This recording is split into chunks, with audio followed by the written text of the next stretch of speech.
வசனத்தை நம்பி வாழுங்க. உங்க வாழ்க்கையில வெற்றிகள் உங்களை தேடி வரும். ஆமென். வார்த்தையை நம்பி வாழுங்கள். உங்க வாழ்க்கையில வெற்றிகள் உங்களை தேடி வரும். அதற்கு ஆதாரமா லூக்கா 5ஆம் அதிகாரத்தை நம்ம பார்க்க போகிறோம். லூக்கா 5ஆம் அதிகாரம். அதுல நீங்க பார்ப்பீங்க அப்படின்னு சொன்னா, பின்பு அவர் கெனேசரேத்து கடலருகே நின்ற போது திரளான ஜனங்கள் தேவ வசனத்தை கேட்கும்படியாக ஆண்டவரை நாம நெருங்கி செல்லும்படியான ஒரு விருப்பம், ஒரு வாஞ்ச, ஒரு ஆசை நம்ம உள்ளத்துல எப்பவும் உளுந்து விட்டு எரிந்து கொண்டே இருக்கணும். ஒரு தீய போல ஒரு ஆசை நமக்குள்ள உளுந்து விட்டு எரியணும். எதுக்கு எரியணும் அப்படின்னா, ஆண்டவரிடத்துல போய் அவருடைய வாயிலிருந்து பிறக்க போகிற வசனத்தை கேட்கிறதுக்கு, வார்த்தையை கேட்கிறதுக்கு உங்க உள்ளத்துல ஒரு ஆவல் எப்பவுமே இருந்துகிட்டே இருக்கணும். ஒரு குழந்தை என்ன செய்ய, எப்ப பார்த்தாலும் புதிதாய் பிறந்த குழந்தையை போல திருவசனமாகிய களங்கமில்லாத இந்த ஞானப்பால் மேல நீங்க வாஞ்சையா இருங்கன்றார் ஆண்டவர். ஒரு குழந்தை எப்ப பாரு குடிக்கும், மறுபடியுமா கொஞ்ச நேரத்துல அழுகும். எதுக்கு? பாலுக்கு. இதே மாதிரிதான் நம்ம ஆண்டவரோடு கூட இருக்கிற உறவுல, அந்த ரிலேஷன்ஷிப்ல, அவரோடு கூட இருக்கிற ஐக்கியத்துல நெருங்கி சேர்றதுக்கு ஆசைப்படணும். ஆமென். நெருங்கி. எதுக்கு நான் வசனம் சொல்லுது? வசனத்தை கேட்கும்படியாக அவரிடத்துல நெருங்கினார்கள். நீ வசனத்தை கேட்கறதுக்கு அவரிடத்துல நெருங்கிட்டீங்கன்னா உன் வாழ்க்கைக்கு தேவையான நன்மை, ஆசீர்வாதம் கட்டாயமா உன்கிட்ட கடந்து வரும். ஆனா ஃபர்ஸ்ட் எதை தேடணும் அப்படின்னா, அவருடைய வசனத்தை. 3 நாள் ஆண்டோடத்துல உட்கார்ந்து எதை கேட்டாங்க தெரியுமா? வேற எதையும் கேட்கல, சாப்பாடு கேட்கல. 3 நாளா இரவும் பகலும் உட்கார்ந்து மலை பிரசங்கத்துல ஜனங்கள் வசனத்தை கேட்டுக்கொண்டே இருந்தாங்க. நல்லா புரிந்து கொள்ளுங்க. வசனத்தை நீங்கள் கேட்கும்படியான ஆவல், வசனத்தை கேட்கும்படியான தீவிரம் உங்களுக்குள்ள இருக்கணும். ஆண்டவர் சொல்லாரு, கோபிக்கிறதுக்கு எப்படி இருக்கணும்? தாமதமா இருக்கணும். பேசுறதுக்கு எப்படி இருக்கணும்? பொறுமையா இருக்கணும். கேட்கிறதுக்கு தீவிரமா இருக்கணும். எதை கேட்கிறதுக்கு? வசனத்தை கேட்கிறதுக்கு. பக்கத்து விட்டு புரணிய கேட்கிறதுக்கு கிடையாது.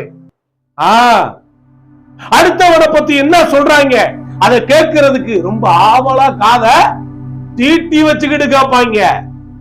அத அல்ல, கர்த்தருடைய வசனத்தை கேட்பதற்காக உன்னுடைய காதுகள் தீவிரம் கொள்ள வேண்டும். இந்த வார்த்தையில பார்க்கிறோம். அப்பொழுது கடற்கரையில 2 படகுகளை கண்டார். மீன் பிடிக்கிறவர்கள் அவைகளை விட்டு இறங்கி வலைகளை அலசி கொண்டு இருந்தார்கள். அங்க என்ன நடக்குது பாருங்க. அங்க கடற்கரையில ஜனங்க நம்மள மாதிரி உட்கார்ந்து ஆண்டோடைய வசனத்தை கேட்டாங்களா? நின்னு கேட்டாங்களா? சொல்லுங்க. நின்று கொண்டு கேட்டார்கள். ஃபேன் போட்டு கொண்டு கேட்டார்களா? ஏசி போட்டு கொண்டு கேட்டார்களா? இல்ல சாமியான பந்தல் போட்டு கேட்டார்களா? இல்ல. எதையுமே அவங்களுக்கு தேவைப்படல. அவங்களுக்கு தேவையானதெல்லாம் அவருடைய வசன வார்த்தை மட்டும்தான். தேவையானது ஒன்றே. மரியாள் தன்னை விட்டு எடுபடாத நல்ல பங்கை தன் வாழ்க்கையினுடைய பங்காக அவள் தெரிந்து கொண்டார். சரி, நெருங்கினார்கள் ஏன் போட்டுருக்கு தெரியுமா? அந்த கடற்கரையோட அந்த அலை சத்தத்துல சரியா என்ன செய்யாது? வார்த்தைகள் கேட்காது. அதை கேட்கணும்னா அப்ப என்ன செய்யணும்? நம்முடைய காது ரொம்ப தெளிவா இருக்கணும். அந்த சத்தமா ஆண்டவர் சத்தமா? இன்னைக்கு உலகத்துல நிறைய சத்தங்கள் வந்து கொண்டே இருக்கிறது. அந்த சத்தத்தை கேட்க ஆண்டவர் நமக்கு சொல்லல, அவருடைய வார்த்தைகளின் சத்தத்தை கேட்கும்படியாக இன்றைக்கு நம்மை அவர் தீவிரப்படுத்துகிறார், நமக்கு ஆலோசனை சொல்லுகிறார். 2 படகுகளை கண்டாரு. அத வலைகள் அலசி கொண்டு இருந்தாங்க. படகை விட்டு இறங்கி அந்த படகுகளிலே ஒன்றிலே அவர் ஏறினார். அது சீமோனுடையதா இருந்தது. அந்த படகுல உட்கார்ந்து ஜனங்களுக்கு போதகம் பண்ணினார். உங்ககிட்ட என்ன இருக்கோ அத கர்த்தருக்காக நீ கொடுக்கும் போது, அதை கர்த்தருக்காக நீ அர்ப்பணிக்கும் போது, அதை கர்த்தருக்காக நீ தியாகம் பண்ணும் போது, உன் வாழ்க்கைக்கு தேவையான ஆசீர்வாதத்தை நீ அடைந்து கொள்வதற்கான வழியை ஏற்படுத்துற. ஆமென். அந்த 2 படகுல போய் இரவெல்லாம் அவங்க மீன் பிடிக்க போனவங்க மீன் பிடிக்கல. அவங்க வலைய கடல்ல வெறும் வலைய அலசி கொண்டு இருந்தாங்க. நல்லா புரிந்து கொள்ளுங்க. உங்க வாழ்க்கையில நீங்க அவருக்கு உங்க வாழ்க்கைய முக்கியமா இடம் கொடுத்துட்டீங்கன்னா நீங்க வெறும் வலைய அலசி கொண்டு இருக்க மாட்டீர்கள். உங்க படக அவர் வெறுமையான படகாக இருக்க அனுமதிக்க மாட்டார். இங்க பாருங்க அந்த வார்த்தைய. அவர் போதகம் பண்ணி முடித்த பின்பு சீமோனை நோக்கி ஆழத்திலே தள்ளி கொண்டு போய் மீன் பிடிக்கும்படி உங்க வலைய போடுங்கன்றாரு. நல்லா கவனிங்க. இவங்க வெறுமையாய் வந்திருக்கிறார்கள். இரவெல்லாம் மீன் பிடிக்க அவர்கள் வலையை போட்டு அழுத்து போய் சலிச்சு வலைய வசிக்கிட்டு இருக்கிறாங்க. அவர் கேட்டாரு, எப்பா நின்னு மக்கள் வசனத்தை கேட்கிறாங்க, சட்டம் அவங்களுக்கு போகல, அதனால உன் படகுல உன்னை குடு, கொஞ்சம் உட்கார்ந்து நினைச்சுக்கிறேன், நான் என் வார்த்தையை பேசிக்கிறேன், போதகம் மன்னிக்கிறேன், பிரசங்கம் மன்னிக்கிறேன் அப்படின்னு உடனே அது முறுமுறுக்கல. இவருக்கு வேற வேலை இல்லையா? நாங்களே நைட்டெல்லாம் மீன் பிடிக்க போய் ஒரு மீனும் பிடிக்காம நாங்க வந்து வெறு வலையை அலசிய மனைவிக்கு என்ன பதில் சொல்றது?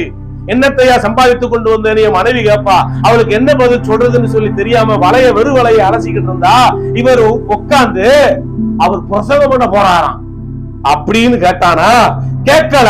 அவர் கேட்ட உடனே வலைய அலசுற வேலையை அவன் பார்த்துக்கிட்டு, சரிங்க ஆண்டவரே இந்த படகுல நீங்க உட்கார்ந்து பேசுங்க. ஏன் அப்படி கேட்டா தெரியுமா? எங்கெல்லாம் வெறுமை இருக்கோ, எங்கெல்லாம் வெறும் வலை இருக்கோ அதை நிரப்புறதுக்கான திட்டத்தை அவர் ஏற்கனவே மனதில வச்சிருந்ததுனாலதான் அவன் படகை கர்த்தர் கேட்டார். அவன் வெறுமையான வலைய கர்த்தர் பார்த்தாரு. அதே மாதிரிதான் உங்க வாழ்க்கையில எதெல்லாம் வெறுமையான வலையா வெறுமையான படகா இருக்கோ கட்டாயமா அவர் உங்களை சரியாய் பார்த்து உங்க வாழ்க்கைய ஆசீர்வாதத்தால நன்மையால நிரப்புறதுக்காக அவர் அந்த திட்டத்தை உடையவராக இருந்தார். பாருங்க, கேட்டாரு, கேட்ட உடனே கொடுத்துட்டான். நீங்களும் கூட ஆண்டவர் கேட்கும் போது கொடுக்கிறதா வேண்டாமா அப்படின்னு சொல்லாதீங்க. ஆண்டவர் கேட்டா உடனடியாய் கொடுத்து விடுங்கள். கொடுத்து விட்டீங்கன்னா அவர் அதை டபுளா தருவாரு. ஆமென். ஆண்டவருக்கு ஆலோசனை சொல்லாதீங்க. ஆண்டவருக்கு ஆலோசனை சொல்லாதீங்க. கொடுக்க மாட்டேன் அப்படி சொல்லாதீங்க. கீழ்ப்படிந்து விடுங்கள். கீழ்ப்படுகிறவனுக்கு 100% கர்த்தருடைய ஆசீர்வாதம் இருக்கு. வசனத்தை பாருங்க.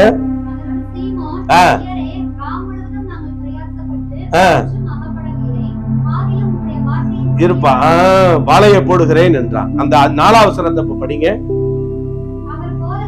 முடித்த பின்பு முதல்ல அவர் வேலையை செய்ய முடிச்சாரு. அவர் வேலையை செஞ்சு முடிச்சாரு. அது வரைக்கும் பேதுருவை பார்க்கல. அவர் வேலையை செஞ்சு முடிச்சுட்டாரு. முடிச்சதுக்கு அப்புறம் அவன் பக்கம் திரும்புறாரு. ஆமென். ஆண்டவர் உங்க பக்கம் திரும்புவாரு. முதல்ல அவர் வேலையை செய்ய விடுங்க. ஆமென்.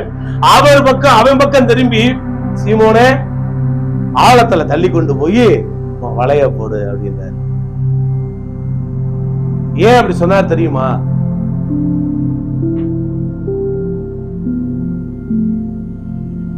பகல்ல மீன்கள் எல்லாம் எங்க போயிருமா?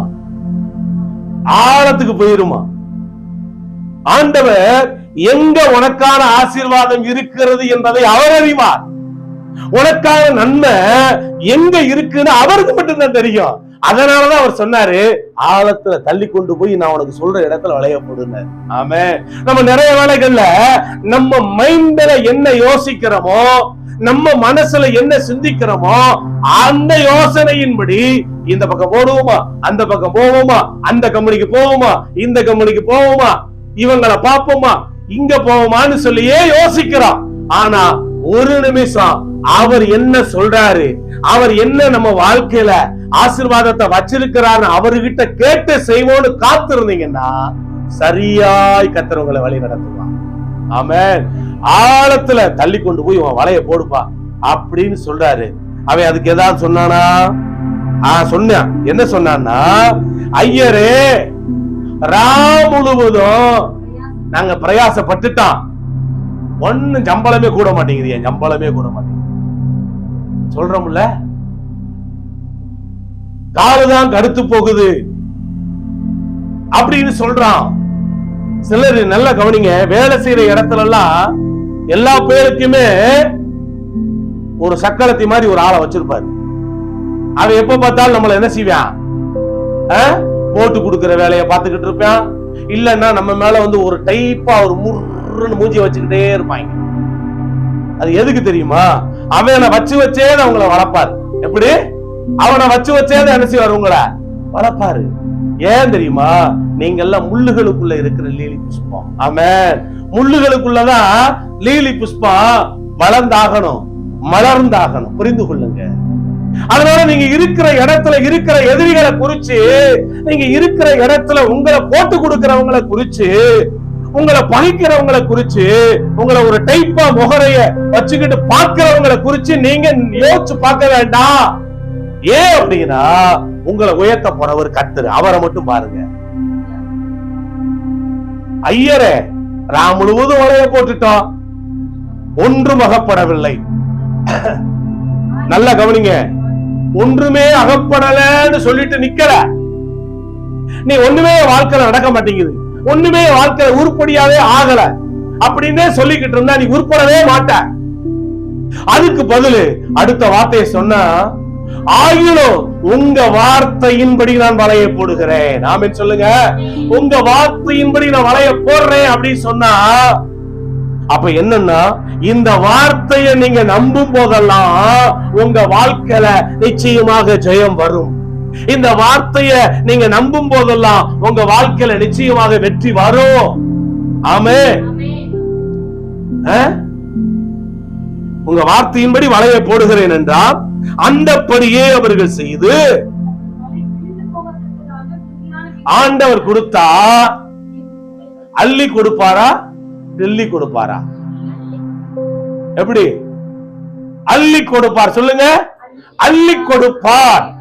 அவர் கிள்ளி கொடுக்க மாட்டார். ஒரு கோடி ரூபாய் கையில வச்சிருக்கிறாருன்னு அப்படியே கிள்ளி கொடுக்கறதுன்னா என்னது? எப்படி? ஒத்த நோட்டை மட்டும் அதுல. ஆமா, 1 கோடி ரூபாயில ஒரே ஒரு நோட்டு, அந்த நோட்டை மட்டும் அப்படி பிச்சு கொடுக்கிறது வந்து என்னன்னா அதான் கிள்ளி கொடுக்கிறது. ஆனா அவர் எப்படி தெரியுமா? அந்த 1 கோடி இன்னைக்கு மடியில போட்டுருவாரு. அல்லேலூயா. அவர் வலை கிழிந்து போகத்தக்கதாக. இங்க என்ன போடுங்க, வலை கிழிஞ்சு போச்சு நான் சொல்லியிருக்கேன். வலை கிழிஞ்சு போச்சு நான் சொல்லுதுங்க. வலை கிழிந்து போகத்தக்கதாக அப்படின்னு போடப்பட்டிருக்கே தவிர கிழிஞ்சு போகல. கிழிஞ்சு போச்சுன்னா எல்லா மீன் போயிருமே. நல்லா புரிஞ்சுக்கிறோம் நீங்க வார்த்தைய.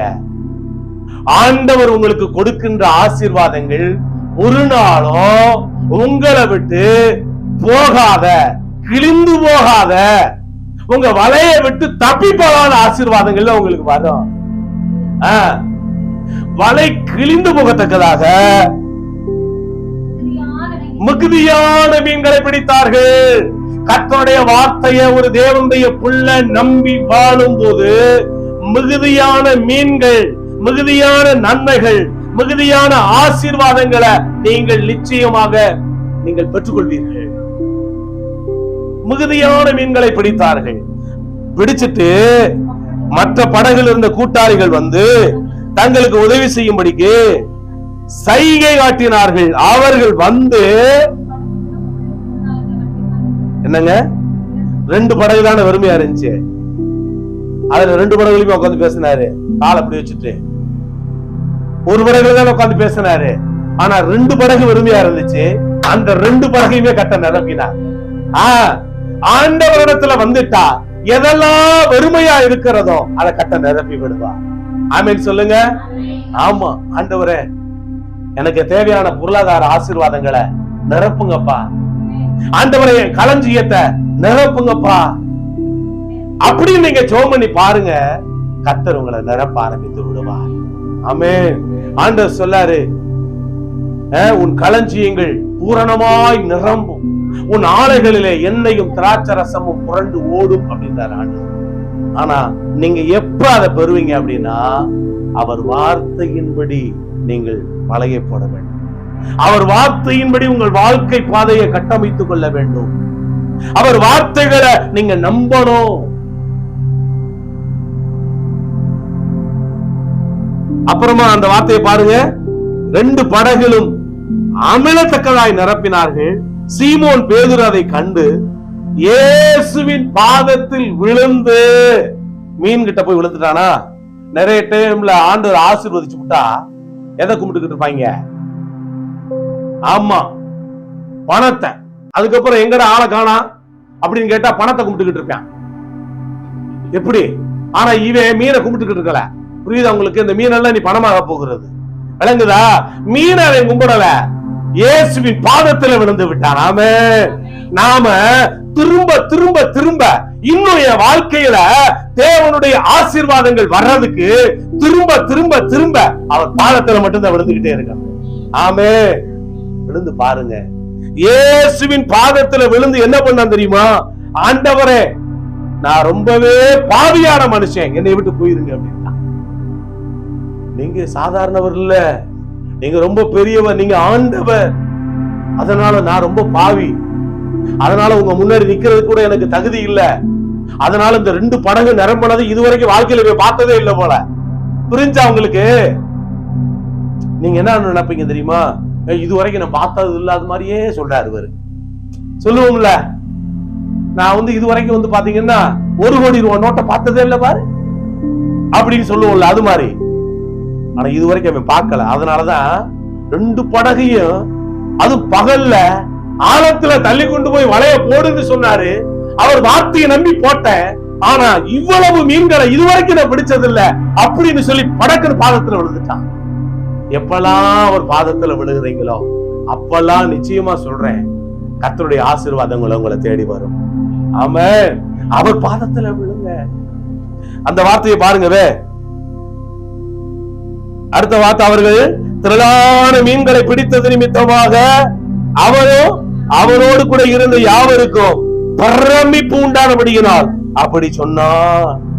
பிரமிக்கத்தக்கதான அற்புதத்தை கர்த்தர் செய்தார். இதை கேட்கிற அருமையானவர்களே, கர்த்தருடைய வார்த்தையை நம்பி வாழுங்க. ஆமென்.